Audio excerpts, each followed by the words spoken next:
Todd Sages, how are you and where did you just come back from? Hi, Hannah. It's good to talk to you again. I just got back from El Salto, Anglers Inn. We had a great trip, my wife and I. The fishing was outstanding. We caught so many fish, over 250 in 4 days. Oh, that is nuts. And we probably had, I'm going to say, 40 fish from 4 pounds to 8 pounds. Wow. To 8 pounds. That's amazing. All right. So before you went, I know you and I spoke a lot. But what were your goals and expectations heading into this trip? My goals and expectations were to go and have a great relaxing trip with my wife and catch a ton of fish and really target big fish. I wasn't going there to catch 100 fish a day that were 2 pounds. I wanted to catch bigger fish. Okay, how were you going down there to do that? What was your strategy? Well, between talking to you and gathering all the information I could, it seemed to be that the Senko bite was the way to go at this time, and possibly some topwater, and that's exactly what it turned out to be. We caught probably 75% of our fish on Senkos, and the other 25 was divided up between chatterbaits and topwater. Okay. Who was your guide when you were down there? Danielle. Oh, I love him. He's great. He's funny, too. Let me tell you something. No lie, no BS, straight. He was awesome. And I got to tell you, if I book, well, not if, when I book again, I want Daniel. If I can't get Daniel, I'm not coming that week. Okay. I'll make sure to tell them. He was awesome. We had so much fun with him. He loved having my wife in the boat. He was so attentive to my wife. I didn't even care if he was attentive to me because, I've been fishing since I was a child. And my wife has only been fishing pretty serious now, 8 years. So I wanted her to be attended to. And I kept telling her on the trip, he didn't miss anything. Like if you lost your Senko, you went to turn around to ask him for one, and he already had one out, ready to go. Like that's how attentive he was. If you got snagged, you didn't have to tell him you were snagged. He saw it. Like he was just on top of everything. And having Daniel was just a great experience. And he knew where the fish were. He knew where the quality was. He wasn't concerned about numbers for us. He knew we were going to get numbers. And it was just a phenomenal trip with Daniel. Oh, that's so good to hear that. Because everybody has their favorite. And you might go down there another time and get somebody else in case Daniel's not working. We'll figure that. I'm not coming. If he's not working, I'm not coming. It's so nice to hear. And I'm going to make sure that it gets back to him as well. Yeah. Make sure you tell him the professionals. The professionals. Okay. That's all he kept saying about my wife and I. So I've fished with him too, and he is wonderful. Yes, and he makes it fun. For having us on his guide trip, he kept saying to us, "Thank you so much. I appreciate how good you fish. It's so nice to have people who know how to fish." Like he was just great. He really was great. That's terrific. Yes, it's very nice to be able to communicate together and have a good day. You're out there, 10 hours a day with each other? Well, let me tell you something. We're not used to siesta. Like my wife and I legitimately get on the water at daybreak and fish till dark. And to have the siesta was not usual for us. What was the water level like when you were there? Well, it was actually 11 feet low. From full pool. So, which was fine because, it condenses the fish a little more. Right. And it just made fishing perfect, if you ask me. Okay, to talk about that, what were meaning perfect, what were the key presentations that you did to make it so perfect? Well, when we first started with Daniel the first day, he had us fishing Senko's Texas rig with a little weight, and we were trying some lizards with a little weight. And I don't know if it was my instinct or what, but I wanted to fish the Senko Texas rig without a weight. And I had some 6-inch ones with me, which are a little heavier. Excuse me. And I had plenty of 5-inch with me. And once we found that the fish were suspended in the trees, the weightless Senko was the way to go. It was such a great experience. Now, mind you, other guys caught more fish. We heard who had 40 in a session, who had 50. We had a couple of sessions that were 40 and 50, but most of them were like 25 to 35 fish. But the quality was just awesome. It was great quality fish. And once we figured out that they were on that weightless Senko on the trees, we just kept fishing areas where there were trees that Daniel knew that the depth was around the same. And we pretty much caught fish like that. And in fact, the one day, it was overcast in the morning. I think it was the second day. And we fished topwater the whole first session. Like, that's all my wife and I threw was topwater the whole first session. Okay, what were you using as your topwater bait? I was we started out with Rico's. And then we switched over to a spook bait, dog walking bait. Mm-hmm. And they were totally on that way more than the Rico's. And I think it was because the bait was a little bigger, where the shad were, 3 or 4 inches we saw. And you had that walking action. You could work it slower, kind of like a popper, but get the side-to-side action. And the fish were just really, really exploding. I've never seen fish blow up on baits like they did down there. They were so aggressive. Did you think color matter, and what color did you use?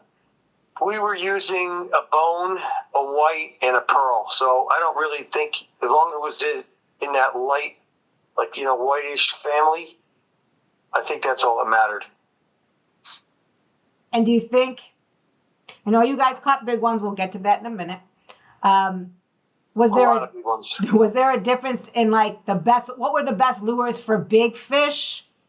And then I'm going to ask you what the best lures for the numbers. Did it make a difference? I'm going to say the baits didn't make a difference. I think the areas made a difference. Okay.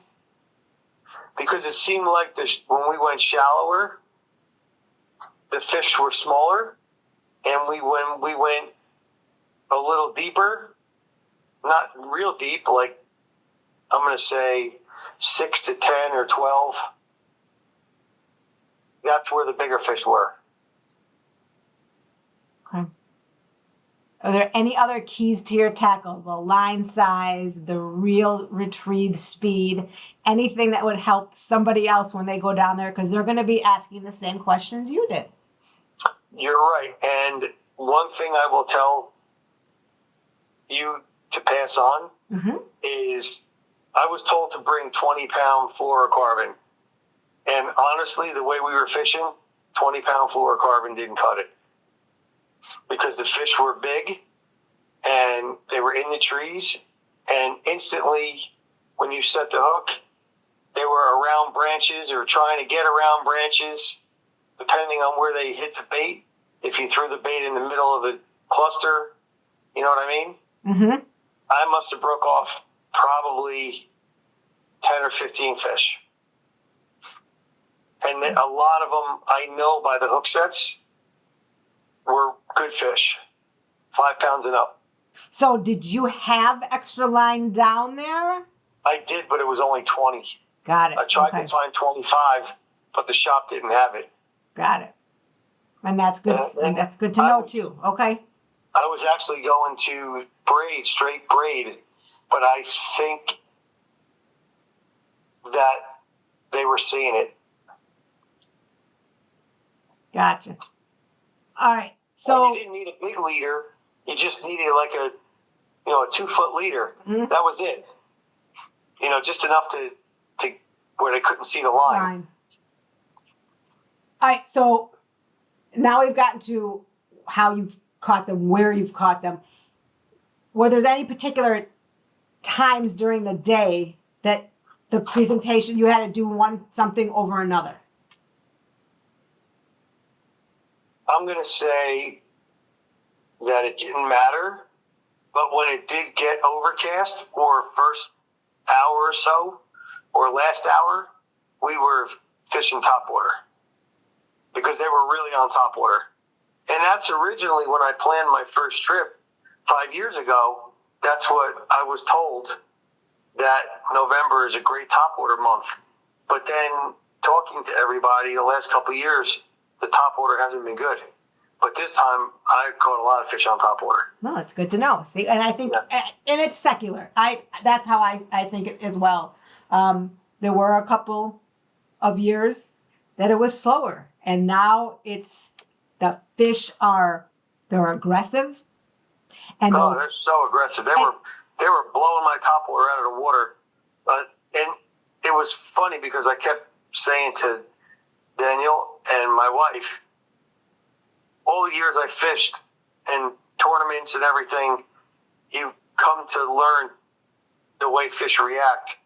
And some of the fish were so aggressive, they weren't even hitting the bait. They just wanted it out of their area. They would come up and tail smack it, and it would go flying 2 feet, 3 feet out of the water. Or they would hit it or jump over it, or hit it so hard that they would literally miss it. They were trying to kill it so hard. It was fun to watch. You're making me want to go now. I'm just telling it like it is. I'm not adding, whipped cream to the ice cream. Which you probably ate enough of down there as well. Oh my God! I had to stop telling them to feed me. Oh, the food was so good, you didn't want to stop eating. I know. And what was your biggest bass? Either there, because I know this is your second time down there, or at home that you've ever caught? My biggest bass was 8.2, and I can't even tell you honestly if it was legit 8.2 because it was probably 30 years ago, and it was on like a little handheld scale. Mm-hmm. So I've had multiple 7s down at Okeechobee, like 7.13, 7.14, 7.15. A lot of 7s. And this trip, I probably had 5 over 7, and I had an 8.4. What did you catch? That's my personal best, the 8.4. Congratulations. What did you catch it on? I caught it on a Senko. Of course you did. I did. And my wife caught both of hers on a Senko. She broke her PB. Don't tell me. I'll ask her. Okay. Don't tell me. I'll ask. What color? Watermelon, red flake, and should I tell you my trick? Absolutely. As long as you're willing to give out your secret. Dip tail. That was going to be one of my questions. Yeah. I don't really think it made a difference because at one point I was just hooking them on and throwing them in and catching them. But we were dipping the tails, and even the guy that we had the fourth day, he kept making sure that they smelled from the dip, the garlic. Yep. So I guess in his mind, the smell was more than the color. And your color was chartreuse? Yes. Okay. Was there anything that you wish you had brought but didn't? Yes. Oh, such as? Heavier line. Oh, yes, you did mention that. But your baits that I told you or you were told or saw online, everything you had was sufficient for going down there in November. Absolutely. In fact, I probably only needed 3 baits. Top water, chatterbait, and Senko. I mean, I caught a few fish on a 10-inch worm. I caught a few fish on a lizard. But the Senko just really outdid every bait. All right, tell me about the accommodations and the staff besides the fishing. Oh my God. The accommodations are awesome. Rooms were immaculate. The girls came in every day and cleaned twice a day, which my wife couldn't believe because we go to big major hotels when we go fishing on the trips, and they don't come for 2 or 3 days sometimes. And they were coming twice a day over there. Yeah, they come in the morning, they make your bed, you come back, you have siesta, they make, you whatever, you lay in the bed or whatever, and you go back out, and they come back and they make your bed again. We're pretty spoiled when we go down there. Oh, it's crazy. You don't realize. As far as the food goes, I don't know who the head chef is down there, but they are amazing because everything was just, there wasn't one thing that was off. Everything was excellent. Oh, good. That's so good to hear. No, I'm being honest. I kept saying every time we ate something, whether it was French onion soup, whether it was key lime pie, whether it was chocolate pie, whether it was seafood platter, whether it didn't matter. Everything was great. Everything. And there's so much of it. Oh, forget it. We couldn't even eat. I know. I told Kiki we come in for breakfast. And Kiki go, what do you want? Eggs or no? Kiki, I don't want anything. I want orange juice. Well, you have to eat. No, I don't want to eat. I was too full. I couldn't. I just had so much food between the appetizers and the chips and salsa at lunchtime, and it's just crazy. The food is it just keeps coming. Yes, the one funny thing that we love, both Pete and I love, we like the lunches actually the best, but there's something about that hamburger. Oh my God, the hamburger was delicious. And it's the size of your face. Yeah, it's huge. It's huge. And for some reason, we don't eat a lot of hamburger, okay? We don't eat a lot of meat in this house. But it was delicious. Something about that hamburger, we just love it. Yeah. That's so funny. Okay, so what advice would you give to any angler that's coming down there in the future? What advice would I give? Be prepared because your hands are going to get annihilated, and have enough heavy line with you and have definitely enough Senkos with you. That's what I would tell them. Yeah, please tell me, like, sunblock, clothing. Oh, definitely sunblock. I had my gloves. I had my buff. I had, my sun shirts, sunscreen, for your legs if you don't wear pants. But I mean, in November the weather was just perfect. It was like 78 to 84 degrees. Sometimes you had a little breeze, sometimes you didn't. I mean, it was just perfect for everything. It really was. Good. So will your next trip be again in November? Well, we're going to try to do April because we heard April is really good. Yeah, it's a little bit different. Yep. The water will be down lower. And we heard that, even though the nets are going to be in when I'm there, if I go in April. Mm-hmm. But hopefully, I don't know what kind of fishing it is yet. They did say they might be spawning, but we're gonna possibly try for April. Okay. If not, we're probably going to be in November again because A, we get the free day in November, and B, my wife's vacation happens to be in November from school. She's a teacher. At some point, I'd like to fish with you and your wife. Oh my God, that would be so much fun. Wouldn't that be fun? So maybe we'll get the Sages down with the half pass crew. Oh, that would be phenomenal. My wife, she would love fishing with you. Is there anything else that you can think that would help others who are on the fence of going, who have been there, but something might have changed, or, that you can say that somebody else might not have thought of? I'll give it to you this way. I've been blessed in my life to be able to fish all different places for saltwater and many, many, many places for freshwater. And all the places I fished are all great fisheries.